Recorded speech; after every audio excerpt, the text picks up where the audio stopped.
ನಮಸ್ಕಾರ ಗೆಳೆಯರೆ, ಪಾಠಶಾಲೆ ಯೂಟ್ಯೂಬ್ ಚಾನಲ್ಗೆ ಸ್ವಾಗತ ಸುಸ್ವಾಗತ.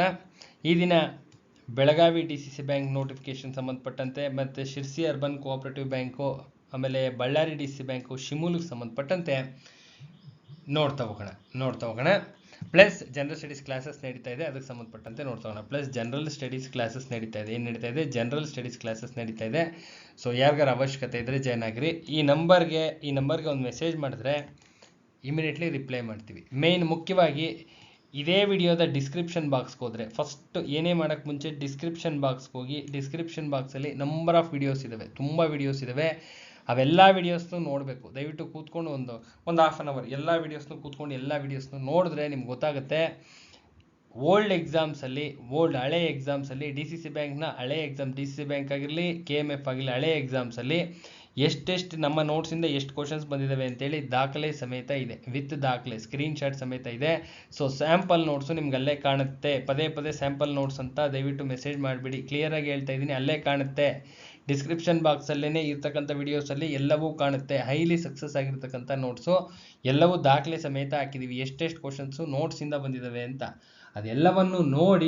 ಅದೆಲ್ಲವನ್ನು ಪ್ರತಿಯೊಂದನ್ನು ನೋಡಿ ತದನಂತರ ಒಂದೇ ಒಂದು ಮೆಸೇಜ್ ಮಾಡಿದ್ರೆ ಸಾಕು. ತದನಂತರ ಅವಶ್ಯಕತೆ ಇದ್ದರೆ, ನಿಮಗೆ ಅವಶ್ಯಕತೆ ಇರ್ತಕ್ಕಂಥದ್ದು ಬೇಕಿದ್ದರೆ ಒಂದು ಮೆಸೇಜ್ ಮಾಡಿದ್ರೆ ರಿಪ್ಲೈ ಮಾಡ್ತೀವಿ. ಅವಶ್ಯಕತೆ ಇದ್ದರೆ ತೆಗೆದುಕೊಂಡು ಓದ್ರಿ. ಅನ್ನೆಸರಿ ಮೆಸೇಜಸ್ ಬೇಡ, ಕೂತ್ಕೊಂಡು ಓದ್ಕೊಳ್ರಿ. ಅದ್ರ ಬದಲು ಕೂತ್ಕೊಂಡು ಓದ್ಕೊಳ್ರಿ. 100 ಮೆಸೇಜ್ ಖಂಡಿತವಾಗ್ಲೂ ಮಾಡಬೇಡ್ರಿ. ಒಂದರಿಂದ ಮೆಸೇಜಸ್ ಮಾಡಬೇಡ್ರಿ. ಎಲ್ಲವೂ ಡಿಸ್ಕ್ರಿಪ್ಷನ್ ಬಾಕ್ಸ್ ಇರುತ್ತೆ, ಎಲ್ಲನೂ ನೋಡ್ರಿ. ಸಮಾಧಾನವಾಗಿ ನೋಡಿದ್ರೆ ಅಲ್ಲಿ ಸ್ಯಾಂಪಲ್ ನೋಟ್ಸ್ ಕಾಣುತ್ತೆ. ಸುಮಾರು ಜನ ಮೆಸೇಜ್ ಮಾಡಿದರೆ ಸ್ಯಾಂಪಲ್ ನೋಟ್ಸ್ ಬೇಕು ಅಂತ, ಸ್ಯಾಂಪಲ್ ನೋಟ್ಸ್ ಅಲ್ಲೇ ಕಾಣುತ್ತೆ.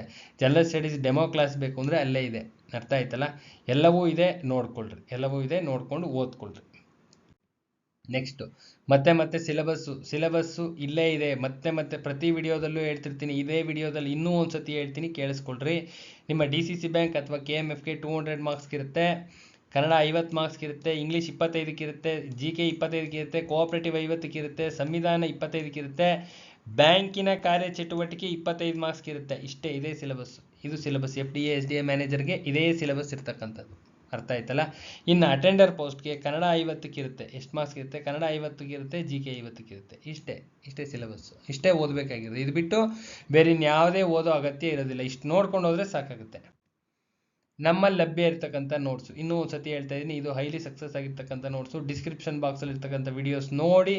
ಕನ್ನಡ ಮೀಡಿಯಮಲ್ಲಿ ಲಭ್ಯ ಇರ್ತಕ್ಕಂಥ ನೋಟ್ಸ್ ಇದು. ಅದನ್ನು ಕೇಳ್ತಿರ್ತಾರೆ, ಇಂಗ್ಲೀಷ್ ಮೀಡಿಯಮಲ್ಲಿ ಲಭ್ಯ ಇದೆಯಾ? ಇಲ್ಲ, ಕನ್ನಡ ಮಾಧ್ಯಮದಲ್ಲಿ ಮಾತ್ರ ಅಚ್ಚುಕಟ್ಟಾಗಿ ಲಭ್ಯ ಇದೆ.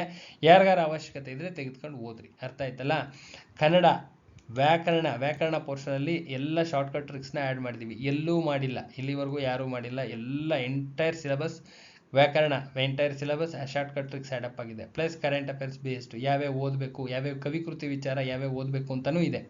ಅಷ್ಟು ನೀಟಾಗಿ ಇದೆ. ಇನ್ನು ಭಾಷಾಭ್ಯಾಸ ಅಚ್ಚುಕಟ್ಟಾಗಿದೆ. ಅಷ್ಟು ಓದ್ಕೊಂಡು ಹೋದರೆ ಸಾಕಾಗುತ್ತೆ. 50ಕ್ಕೆ 50 ಮಾರ್ಕ್ಸ್ ಆರಾಮ್ಸೆ ಹಾಕ್ಬೋದು. ಕಾನ್ಸ್ಟಿಟ್ಯೂಷನ್ ಅಷ್ಟೇ ಕರೆಂಟ್ ಅಫೇರ್ಸ್ ಬೇಸ್ಡ್ ಇದೆ.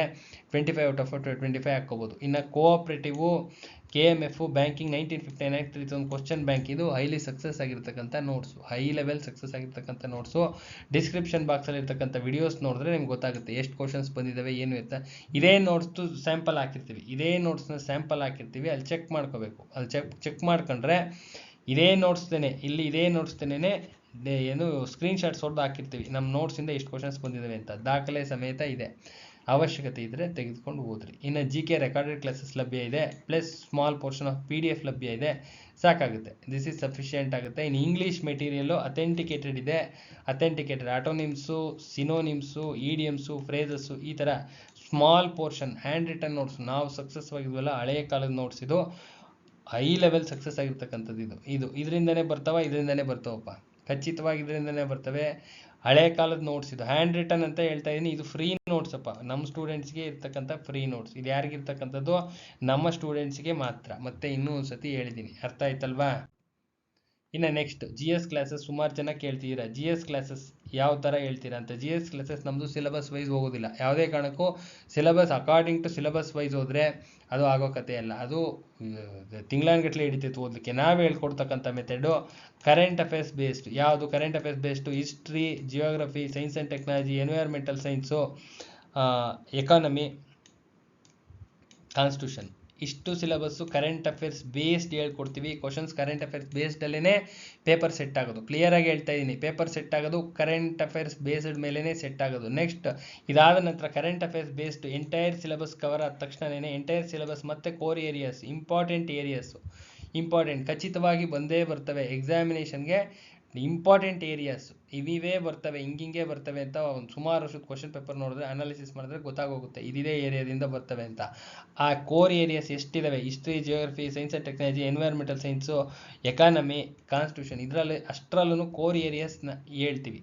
ಕ್ಲಾಸಸ್ ಇರುತ್ತೆ, ಕ್ಲಾಸಸ್ಸಲ್ಲಿ ಹೇಳ್ತೀವಿ, ನೋಟ್ಸ್ ಇರುತ್ತೆ, ಹೇಳ್ತೀವಿ ಅದರಲ್ಲಿ ಯಾವ್ಯಾವ ಹೆಂಗೆ ಓದ್ಬೇಕು ಏನೇನು ಅಂತ ಎಲ್ಲ ನೋಟ್ಸ್ ಅಪ್ಲೈ ಮಾಡ್ತೀವಿ. ಅಷ್ಟು ಓದ್ಕೊಂಡ್ರೆ ಸಾಕಾಗುತ್ತೆ. ಅರ್ಥ ಆಯ್ತಲ್ವಾ?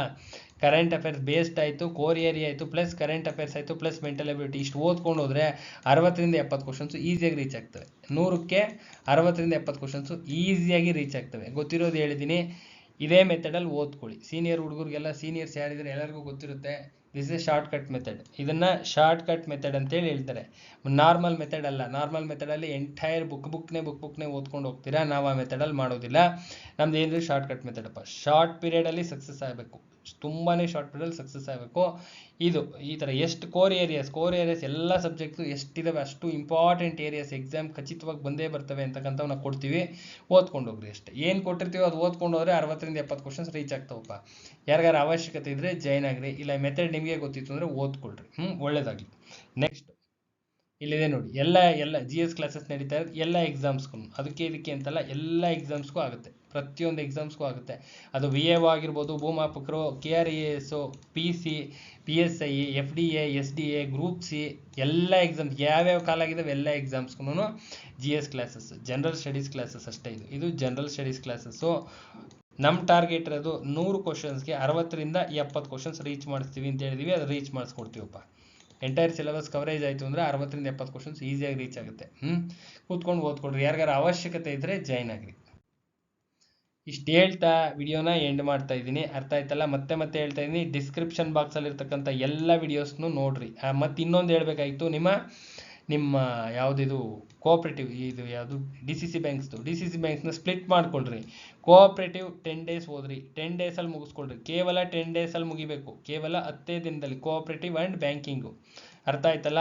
ಕೋಆಪ್ರೇಟಿವ್ ಅಥವಾ ಬ್ಯಾಂಕಿಂಗು. ಶಿಮೂಲ್ ಓದ್ತಾ ಇದ್ರೆ ಕೋಆಪ್ರೇಟಿವ್ ಅಥವಾ KMF, ಕೋಆಪ್ರೇಟಿವ್ ಪ್ಲಸ್ KMF 10 ದಿನದಲ್ಲಿ ಮುಗಿಸ್ಕೊಳ್ರಿ. ನಿಮ್ಮ ಕಾನ್ಸ್ಟಿಟ್ಯೂಷನ್ 10 ದಿನದಲ್ಲಿ ಮುಗಿಸ್ಕೊಳ್ರಿ. ಪ್ಲಸ್ ಕನ್ನಡನ 10 ದಿನದಲ್ಲಿ ಮುಗಿಸ್ಕೊಳ್ರಿ. 1 ಮಂತಲ್ಲಿ 3 ಸಬ್ಜೆಕ್ಟ್ ಮುಗಿದೋಗುತ್ತೆ. ಪರ್ ಡೇ 2 ಅವರ್ಸ್ GK ಓದ್ರಿ, 2 ಅವರ್ಸ್ ಇಂಗ್ಲೀಷ್ ಓದ್ರಿ. ಇಷ್ಟೇ ಮಾಡಬೇಕಾಗಿರೋದು. ಈಸಿಯಾಗಿ ಸೆಲೆಕ್ಷನ್ ಆಗಿ ಬರ್ತೀರಾ. ಅರ್ಥ ಆಗ್ತಾ ಇದೆಯಲ್ವಾ? ಕಾನ್ಸ್ಟಿಟ್ಯೂಷನ್ 10 ಡೇಸಲ್ಲಿ ಮುಗಿಸಿ ಅಚ್ಚುಕಟ್ಟಾಗಿ with current affairs based. Kannada 10 ದಿನದಲ್ಲಿ ಮುಗಿಸಿ, plus cooperative plus banking. Shimul ಓದ್ತಾ ಇದ್ರೆ cooperative plus KMF 3000 question bank ಇದೆ, ಅದನ್ನು ಓದಬೇಕು. ಎಲ್ಲ ಏನು ಸಿಲೆಬಸ್ ಕೊಟ್ಟಿರ್ತೀವಿ ಅಷ್ಟು ಓದ್ಕೊಂಡು ಹೋದರೆ 10 ಡೇಸಲ್ಲಿ ಮುಗಿಸಿ. ಪರ್ ಡೇ 10 ಅವರ್ ವರ್ಕ್ ಮಾಡಿದ್ರೆ ಸಫಿಷಿಯೆಂಟ್ ಆಗುತ್ತೆ. ಈಸಿಯಾಗಿ ಕ್ವಾಲಿಫೈ ಆಗ್ತೀರಾ ಅಷ್ಟೇ, ಇನ್ನೇನಿಲ್ಲ. ಇದರ ಲಾಜಿಕ್ಕು ಇಲ್ಲ, ಮ್ಯಾಜಿಕ್ಕು ಇಲ್ಲ. ಇಷ್ಟು ಮಾಡಿಕೊಂಡ್ರೆ ಸಾಕಾಗುತ್ತೆ. ಇನ್ನು GK ಪರ್ ಡೇ 2 ಅವರ್ಸ್ ಸಾಕು. ಇನ್ನು ಇಂಗ್ಲೀಷ್ 2 ಅವರ್ಸು ಸಫಿಷಿಯೆಂಟ್ ಆಗುತ್ತೆ. ಇಷ್ಟು ಮಾಡಿ ನೋಡ್ಕೊಳ್ರಿ, ಒಳ್ಳೇದಾಗುತ್ತಮ್ಮ. ಕೂತ್ಕೊಂಡು ಅಚ್ಚುಕಟ್ಟಾಗಿ ಓದ್ಕೊಳ್ರಿ. ಗಮನ ಓದೋ ಕಡೆ ಇರಲಿ. 1 ಮಂತಲ್ಲಿ ಟಾರ್ಗೆಟ್ ಹಾಕ್ರಿ. ನೆಕ್ಸ್ಟ್ 1 ಮಂತ್ಗೆ ಟಾರ್ಗೆಟ್ ಹಾಕಿ ಇಷ್ಟು ಸಿಲೆಬಸ್ ಮುಗಿಸ್ಕೊಳ್ರಿ. ತದನಂತರದಲ್ಲಿ ಎಷ್ಟು ದಿನ ಗ್ಯಾಪ್ ಇರುತ್ತೆ ನೋಡಿಕೊಂಡು ಯಾವ ಸಬ್ಜೆಕ್ಟ್ ಮೇಲೆ ಫೋಕಸ್ ಮಾಡಬೇಕು ಅದು ಮಾಡ್ಕೊಳ್ರಿ. ಅರ್ಥ ಆಯ್ತಲ್ಲ? ಸ್ಕೋರಿಂಗ್ ಏನಿದ್ರು Kannada, constitution and Kannada out of out ಹಾಕ್ಬೋದು, ಕಾನ್ಸ್ಟಿಟ್ಯೂಷನ್ ಔಟ್ ಆಫ್ ಔಟ್ ಹಾಕ್ಬೋದು. ಕೋಆಪ್ರೇಟಿವ್ ಪ್ಲಸ್ ಬ್ಯಾಂಕಿಂಗ್ ಬರುತ್ತಲ್ಲ, ಕೋಆಪ್ರೇಟಿವ್ ಪ್ಲಸ್ ಬ್ಯಾಂಕಿಂಗ್ 75 ಮಾರ್ಕ್ಸ್ಗೆ 65ವರೆಗೂ ರೀಚ್ ಆಗ್ಬೋದು. ಇದು 3 ಸಬ್ಜೆಕ್ಟ್ ಮೇಲೆ ಮ್ಯಾಕ್ಸಿಮಮ್ ಪ್ರೆಷರೈಸ್ ಇರಲಿ. ಮ್ಯಾಕ್ಸಿಮಮ್ ಪ್ರೆಷರ್ ಇದ್ರ ಮೇಲೆ ಹಾಕ್ರಿ, ಈಸಿಯಾಗಿ ಕ್ವಾಲಿಫೈ ಆಗ್ತೀರಾ. ಎಲ್ಲರಿಗೂ ಒಳ್ಳೇದಾಗ್ಲಿಮ್ಮ. ಜನರಲ್ ಸ್ಟಡೀಸ್ ಹೇಳಿದ್ನಲ್ಲ, ಆ ಥರ ಓದ್ಕೊಳ್ರಿ. ಇಷ್ಟೇ ವಿಚಾರ. ಯಾರಿಗಾರ ನೋಟ್ಸ್ ಅವಶ್ಯಕತೆ ಇದ್ದರೆ ಅಲ್ಲಿಗೆ ಮೆಸೇಜ್ ಮಾಡಿರಿ.